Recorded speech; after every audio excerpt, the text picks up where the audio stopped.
Enteral gastritis.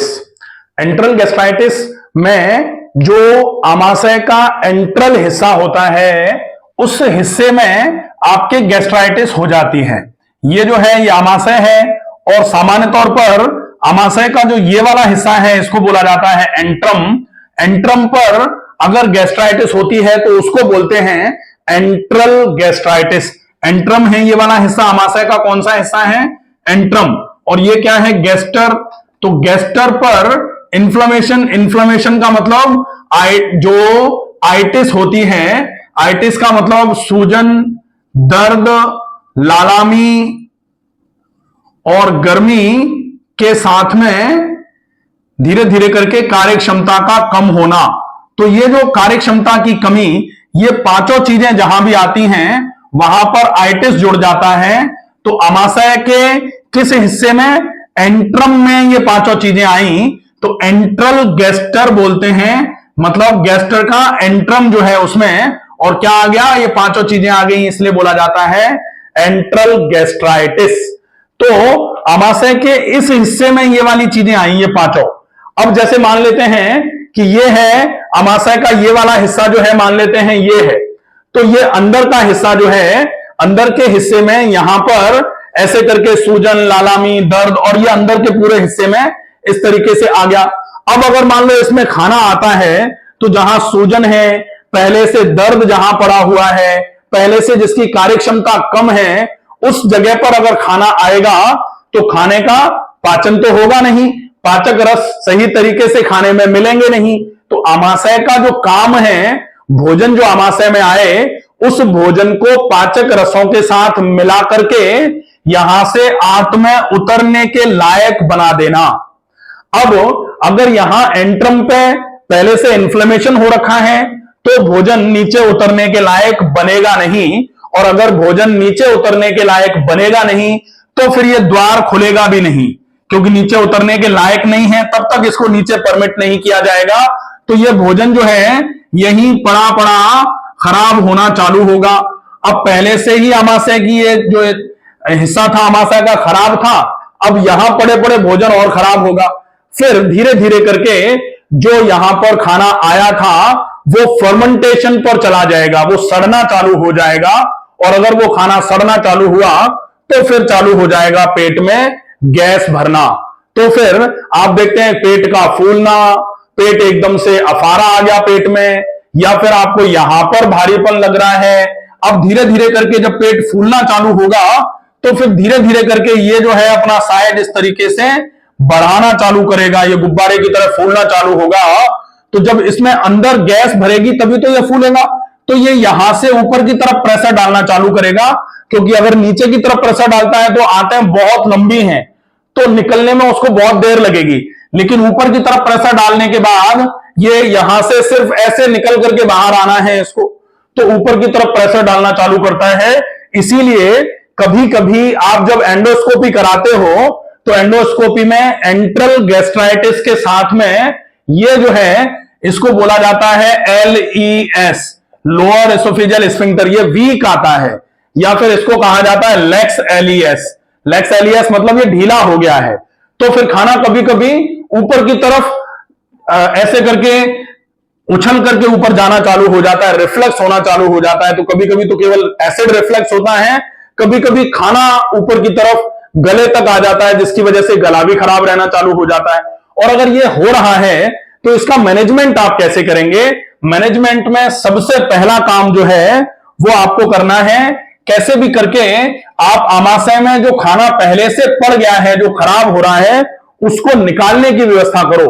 अगर ये आमाशय से पहले का खराब होता हुआ खाना पूरे तरीके से साफ हो जाए, आमाशय की दीवारों पर जो चिपक गया था गंदा, वो सब निकल करके आमाशय की दीवारें एक बार धुल जाएं। जैसे किसी कपड़े पर अगर मान लो पहले से कोई कीचड़ लगा हो और उस कीचड़ को आप अच्छे तरीके से खंगाल करके कपड़े को साफ नहीं करो, आपने कीचड़ कीचड़ ऐसे हटा दिया और फिर उसमें आपने कोई खाने की चीज रख ली, तो फिर क्या होगा? जो खाने की चीज आपने रखी है अच्छी थी वो भी खराब हो जाएगी। तो ऐसी स्थिति में क्या होगा? आपका ये जो स्टूल जो सड़ रहा था यहां, वो आप निकाल दो, लेकिन सड़ते हुए स्टूल को निकालने के बाद दीवारों की धुलाई भी अच्छे तरीके से करनी पड़ेगी। अगर ये आपने कर लिया और उसके बाद फिर आप इसको सामान्य रखो, आपकी सफाई बनी रहे लंबे समय तक, इसका भी ध्यान रखो। तब फिर नेचुरोपैथी कहती है healing comes from with in, not from outside. बाहर से हीलिंग नहीं आती है, हीलिंग तो अंदर से ही आएगी और बॉडी हील्स इटसेल्फ। तब शरीर स्वतः अपने आप को धीरे धीरे करके ठीक करना चालू कर लेगा। यहां पर जो इन्फ्लेमेशन हो रहा था वो इन्फ्लेमेशन धीरे धीरे करके ठीक होना चालू हो जाएगा। एंट्रल गैस्ट्राइटिस जो थी, एंट्रम पर गैस्टर पर जो इन्फ्लेमेशन हो रहा था वो धीरे धीरे करके अपने आप को शरीर ठीक कर लेगा। कैसे करेगा? अब आपके लिए ये सबसे पहला काम है कि आप इसमें भरा हुआ जो है उसको निकाल दो। अब भरे हुए को निकालने के लिए आप थोड़ा सा बाहर की चीजों का सपोर्ट ले सकते हैं। कहा जाता है एक्सटर्नल ट्रीटमेंट, वेदर नेचुरल और एलोपैथी और आयुर्वेदिक और होम्योपैथी, कोई भी ट्रीटमेंट जो होता है, they only treat symptom not disease. वो आपकी केवल मदद कर सकते हैं, लेकिन बाहर का कोई भी ट्रीटमेंट, जो अभी अपन ने कहा कि बाहर का कोई भी ट्रीटमेंट आपको पूरे तरीके से ठीक नहीं करता है, आपकी मदद कर देगा। तो मदद जो है वो बाहर के ट्रीटमेंट की हम ले लेंगे, लेकिन धीरे धीरे स्वतः अपने आप को ठीक करने के लिए फिर हम कंडीशंस को नेचुरल नॉर्मल रखेंगे, जिससे एलिमिनेशन प्रॉपर हो, जो हमारे शरीर में हीलिंग को बढ़ाए और धीरे धीरे करके ये प्रॉब्लम ठीक हो जाए। सबसे पहले एलिमिनेशन के लिए हम आंवला और मिश्री का उपयोग कर सकते हैं। आंवला मिश्री बहुत अच्छी एलिमिनेटिव है, इसको लैक्सेटिव बोल सकते हैं, मतलब माइल्ड लैक्सेटिव है। ये आंवला जो है ये एंटी इंफ्लेमेटरी भी है, एंटीऑक्सीडेशन का काम भी करता है, और मिश्री जो है वो एंटासिड का काम करेगी, साथ में एनर्जी यील्डर है। तो आप ये ले सकते हैं सवेरे सवेरे 3 4 5 दिन आप ले लो इसको, फिर ज्यादा मात्रा में पानी पी करके आंतों को, आमाशय को एक बार अच्छे तरीके से धो के साफ कर दिया। उसके बाद फिर पूरे दिन में आपको क्या क्या लेना है? एक तो सौंफ मिश्री का उपयोग ज्यादा करना है, तो दिन भर में आप 3 से 4 बार 1-1 चम्मच सौंफ 1-1 चम्मच मिश्री के साथ ले सकते हैं। या अगर जैसे आपका वजन ज्यादा है, सामान्य तौर पर एंट्रल गैस्ट्राइटिस वालों का वजन कम होना चालू हो जाता है, किसी का 5 किलो, किसी का 10 किलो, किसी का 15-15, 20-20 किलो तक कम हो जाता है, तो आप 1-1 चम्मच मिश्री भी अगर लेते हैं तो चलेगा। बाकी अगर 3 से 4 बार आप ले रहे हैं तो आधा चम्मच मिश्री से भी चल जाएगा। तो 1 चम्मच सौंफ, आधा चम्मच मिश्री का पाउडर बना करके 1 गिलास पानी में घोल करके आप दिन में 3 से 4 बार ले सकते हैं। ये आपके आमाशय को ठंडा करने का, पेट को ठंडा करने का काम करेगा। प्लस जो मिश्री है ये आपके शरीर को ऊर्जा देती रहेगी, आपको कमजोरी नहीं आएगी। इसके अलावा फिर आप सफेद पेठे का जूस ले सकते हैं। सफेद पेठे का जूस जो है वो दिन में 2 बार लिया जा सकता है, बहुत अच्छा रहेगा। साथ में आप बेल का शरबत ले सकते हैं। तो बेल का शरबत जो है वो दिन में आप 1 से 2 बार ले सकते हैं, लेकिन ये ध्यान रखना पड़ेगा जो बिल्कुल पतला सा लेना है।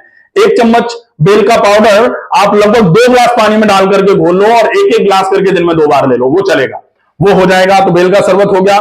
इसके साथ में आप दिन में अगर आपके पेट में बहुत जलन रहती है, आपके सिर में दर्द रहता है, आपके आंखों में जलन रहती है, ऐसे कंडीशन में आप लगभग 1/4 चम्मच या मैक्सिमम आधा चम्मच कतीरा, गोंद कतीरा जो आता है, उसको चीनी मिट्टी के बर्तन में या कांच के ग्लास में घोल के रख दीजिए। लगभग 4 से 5 घंटे के बाद ये फूल जाएगा। फिर इसमें आधा से 1 चम्मच मिश्री डाल करके अच्छे तरीके से पेस्ट बना करके खा लेंगे। तो ये आपके लिए एंटी इंफ्लेमेटरी का काम भी करेगा, एंटीऑक्सीडेशन रिच भी है ये, बहुत अच्छे तरीके से गोंद कतीरा, और हीलिंग को जनरेट करने का काम करता है, रिजनरेशन में बहुत अच्छी हेल्प करेगा आपकी। तो ये हो जाएगा। इसके साथ में अब हम देखेंगे कि आप खाने में क्या खा सकते हैं। ये तो लिक्विड लिक्विड हो गया, अब खाने में आप क्या खा सकते हैं? वेजिटेबल खिचड़ी चलेगी आपकी, ज्यादा पतली, बिल्कुल पतली खिचड़ी दिन में आप 2 बार, या फिर अगर ज्यादा भूख लग रही है तो ज्यादा बार भी वेजिटेबल खिचड़ी का उपयोग कर सकते हैं। बिल्कुल पतली पतली, लेकिन खुले में बनी होगी, सब्जियां ज्यादा होंगी, और थोड़ी मात्रा में दाल और चावल का कॉम्बिनेशन डाल सकते हैं आप। दाल मूंग की ही होगी, चाहे तो धुली हुई मूंग की दाल का उपयोग कर सकते हैं। इसके अलावा कभी कभी आप चाहें तो जौ का दलिया, वेजिटेबल जौ का दलिया जो है वो आप ले सकते हैं, वो चलेगा।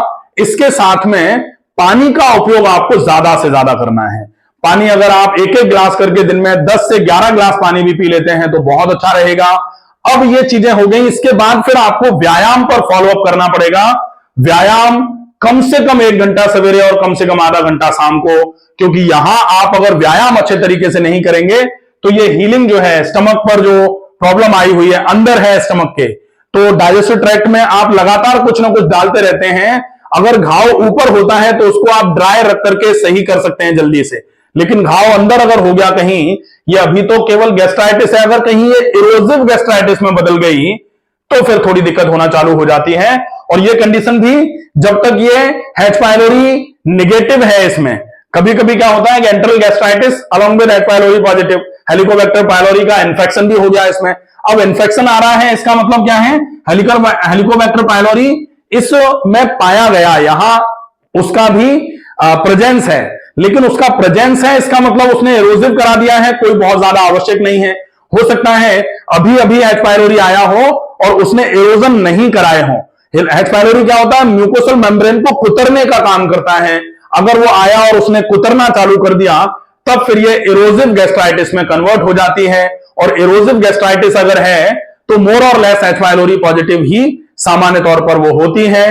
अब H पाइलोरी पॉजिटिव था, एरोजिव गैस्ट्राइटिस हो गई, एरोजिव गैस्ट्राइटिस के बाद में आपने H पाइलोरी को खत्म करने के लिए मेडिसिन ले ली, मेडिसिन से H पाइलोरी तो खत्म हो गया लेकिन एरोजन रह गया। अब एरोजन आपके मिर्च मसाले या खाने पीने में जो अनियमितता बनी रही उसकी वजह से ये एरोजिव गैस्ट्राइटिस ही कभी कभी गैस्ट्रिक अल्सर में कन्वर्ट हो जाती है, पेप्टिक अल्सर में कन्वर्ट हो जाती है। तो आप gastric ulcer, peptic ulcer by doctor Ramakant Sharma पूरा वीडियो है उसको देखेंगे।